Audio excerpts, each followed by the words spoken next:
And that's what I discovered along the way. That is so good. You said toxic environment. So let's start from the beginning. What type of environment did you grow up in that set the foundation for where we are now and why we're here today? Well, I was born in Colombia, South America. Okay. Right then and there, compared to the United States, it's a very controlled environment for especially women. They pretty much, you are in the domain that belongs to who rules you, and you don't have a choice. Okay, so you're told what to do, you're told where to be, who to go with. I always kind of was nonconformist. I knew that from the get-go. You little rebel. That's it. I'm a little rebel. Got a little rebel in you. So what got me going really, and unfortunately, and I know that now things are different and I've healed it, but my parents my mom said I was a mistake. They didn't want girls. They didn't plan me. So I was a mistake, and I was like, what do I do? I didn't choose to be born, but they did me a favor when they said that to me, because that's what instilled in me that purpose to prove to myself that I was worthy.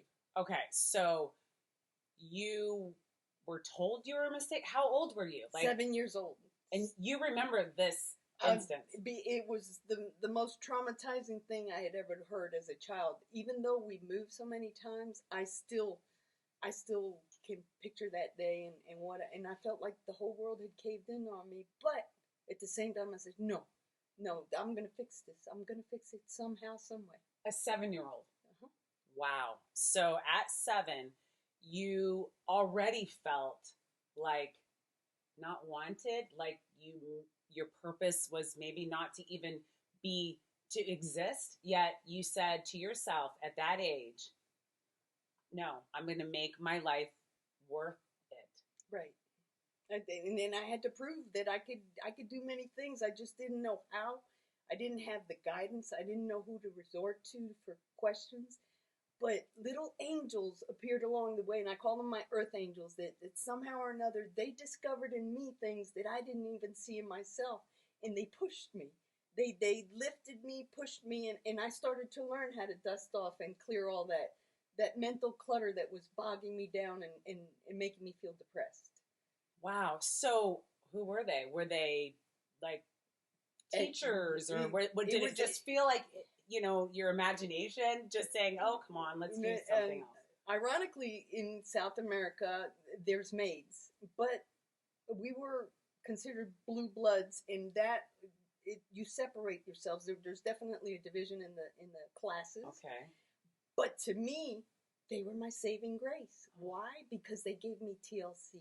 They gave me everything I craved to have and receive from my family. So I was always driven to go in the kitchen and hang out with the help. But to me, they were help. They were the blessing that I needed to have to inspire me, to find myself, and discover the purpose that I was here for. Wow. So they really did help you. Yes. Yes.